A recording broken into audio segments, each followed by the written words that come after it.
Halo guys, welcome back to my channel. Nah, jadi di video kali ini saya akan kembali membahas mengenai Kingdom 1945. Nah, jadi di kesempatan kali ini saya juga memberitahukan ya kepada teman-teman alasan kenapa teman-teman itu harus migrasi ke Kingdom 1945. Apa yang menjadi kelebihan Kingdom 1945 ini? Nah, jadi di video kali ini saya akan membahasnya dari sudut pandang saya selama saya berada di Kingdom 1945 ini. Oke, mungkin langsung saja ya. Saya memberitahukan kepada teman-teman apa saja kelebihan dari Kingdom 1945 ini. Nah, yang pertama, kelebihan dari Kingdom 1945 itu ialah ramai banget ya pemain-pemain di Kingdom 1945. Dan pastinya mereka ini ramai dan aktif. Jadi ini sangat membantu ketika kita ini ya sedang event KPK. Yang dimana di situ kita akan lebih banyak orang saat bertempur di dalam field. Nah, ini menjadi kelebihan dari Kingdom 1945 dari awal proyek pembentukan Kingdom 1945 ini. Jadi Kingdom 1945 ini udah ramai dari awal ya, dan sampai saat ini pun di Kingdom 1945 ini masih sangat ramai. Jadi di sini teman-teman bisa melihat ya bahwasannya ini pun aliansi-aliansi di Kingdom 1945 ya, power-powernya pun masih cukup gede-gede banget, yang artinya mereka ini gede ya, banyak sekali pemain-pemain yang masih aktif ya. Jadi di sini udah terlihat dari aliansinya. Nah, kita juga bisa melihat ya dari power perorangannya ya. Di sini power perorangannya pun masih sangat gede-gede ya. Di sini teman-teman bisa melihat walaupun power saya yang 69,500-an juta ke atas, ini masih masuk ke top 421. Jadi di sini udah terlihat banget bahwasanya di Kingdom 1945 ini sangat ramai dan banyak sekali pemain-pemain yang aktif. Yang kedua, yaitu adalah mindset dari pemain-pemain di Kingdom 1945, yang dimana mindset mereka ini sekarang udah sangat bagus. Mereka ini sekarang mementingkan kepentingan Kingdom terlebih dahulu dibandingkan kepentingan pribadi mereka. Jadi hal ini menjadi suatu kekuatan juga buat Kingdom 1945, yang dimana hal ini ya itu sangat membantu ketika KPK ya, yang dimana mereka ini lebih mementingkan kepentingan Kingdom, dimana mereka pun tidak memikirkan mungkin reward-reward pribadi, tetapi mereka lebih mementingkan Kingdom. Jadi ini sangat bagus ya mindset yang ditanamkan di Kingdom 1945 ini. Walaupun ya di awal-awal project mungkin ada sedikit selisih ya di pertengahan menuju ke KPK beberapa sebelumnya pun ada perselisihan ya, tetapi ya sekarang ini udah semakin baik ya di Kingdom 1945. Jadi semakin lama ya di Kingdom 1945 ini udah semakin bersatu.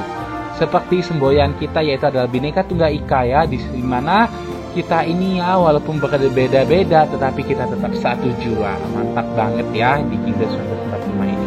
Yang ketiga, itu ialah adil.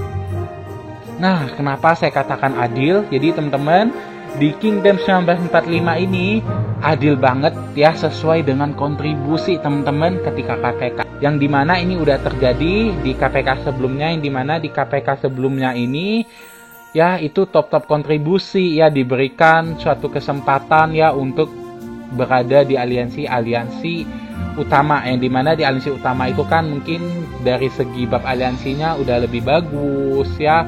Dan di sana pun ya mungkin banyak sekali namanya itu Barbarian Port-nya, terus itu mungkin banyak juga mungkin Golden Chest-nya, sehingga ini akan sangat bermanfaat bagi para fighter Kingdom 1945 ketika menghadapi KPK selanjutnya.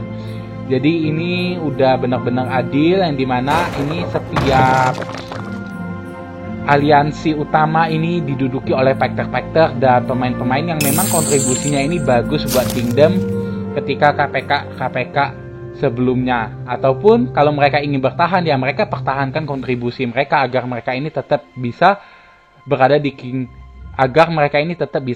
di aliansi utama.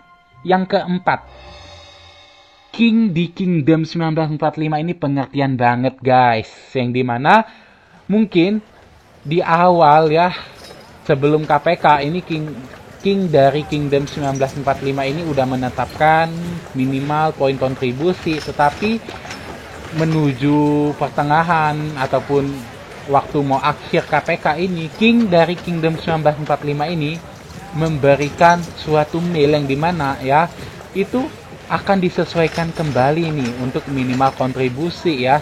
Jadi artinya kenapa diberikan penyesuaian kembali ya, karena itu mungkin King udah melihat ya bahwasannya mungkin ya karena ramai sekali ya Kingdom 1945 ini ya, dan musuh pun udah mulai mundur perlahan-lahan ya.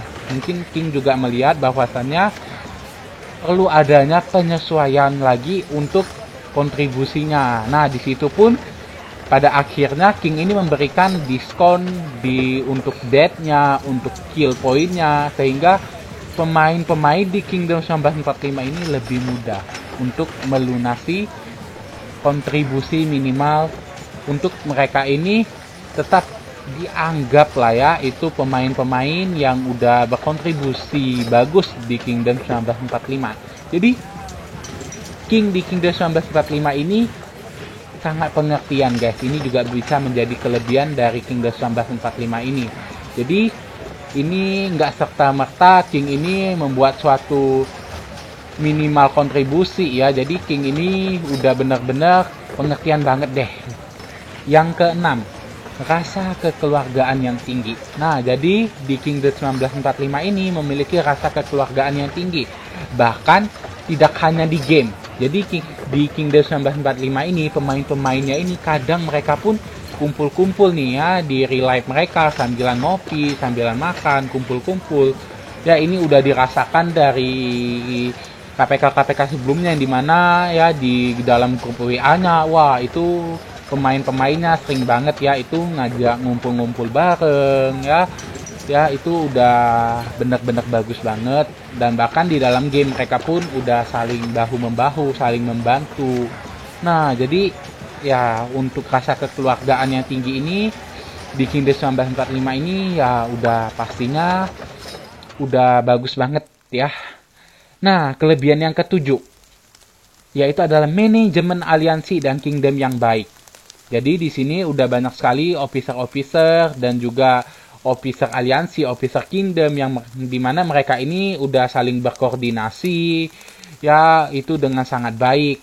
Jadi mereka ini dalam diplomasi internal, eksternal itu juga udah sangat baik, yang dimana yaitu karena ada konsep kepentingan kingdom tadi. Jadi mereka ini udah pastinya seluruh kebijakan kingdom itu pastinya untuk kepentingan kingdom. Nah, hal inilah yang menjadi manajemen aliansi dan kingdom di Kingdom 1945 ini menjadi sangat bagus. Yang kedelapan, banyak big spender di Kingdom 1945. Nah, kalau big spender ini fungsinya buat apa? Ya, teman-teman tahu big spender ini adalah orang-orang yang biasanya kalau di KPK SOC mereka ini bakalan full tag. Nah, ini di Kingdom 1945 ya, walaupun mungkin teman-teman kenalnya ini banyak sekali pemain yang F2P ataupun low spender, tetapi banyak juga nih big spender di Kingdom 1945 ini. Ya, jadi nggak kalah juga. Seperti misalnya ada Om Gani, ya, ada Om Jen Angling, Om Benjamin, ini adalah mereka yang big spender ya, yang dimana mereka juga biasanya warnya ini luar biasa banget ya, dengan mereka dibantu oleh para joki mereka masing-masing ataupun mereka war sendiri. Nah, jadi ini lah yang menjadi suatu kelebihan juga buat Kingdom 1945, yang dimana big spendernya ini nggak takut namanya itu mereka itu kehilangan pasukan ataupun rugi RSS yang sangat banyak. Mereka ini warnya ini pun benar-benar maksimal. Nah, jadi big spendernya ini sangat bagus di Kingdom 1945 ini, dengan disupportnya tadi dari para citizen ya ataupun masyarakat di Kingdom 1945 yang sangat ramai ini ya. Mereka pun bisa semakin kuat, yang dimana mereka open rally ya dengan bak mereka yang sangat kuat, disupport, diisi terus rally mereka. Wah, ini udah sangat bagus banget. Jadi itulah ya 8 kelebihan dari Kingdom 1945 yang saya bahas kali ini.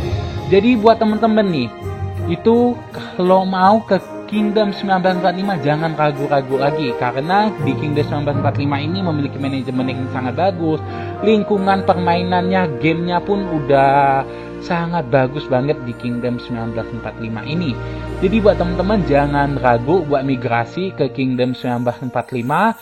Dan buat teman-teman yang pengen migrasi mungkin bisa hubungi ya masing-masing officer aliansi ya yang bagian rekrut ya. Mau teman-teman ke Gas, dan Paul Woi Chu RPG, teman-teman bisa langsung saja ya mail ke officer aliansi di Kingdom 1945 masing-masing. Ataupun teman-teman kalau mau lebih pasti lagi langsung aja nih ya chat King ya, yaitu adalah Om Sudomo. Nah teman-teman bisa langsung chat ya, ataupun Om Fok Ngeri ya, yang bagian rekrut juga sangat bagus di Kingdom 1945 ini, yang dimana mereka ini merekrut juga berdasarkan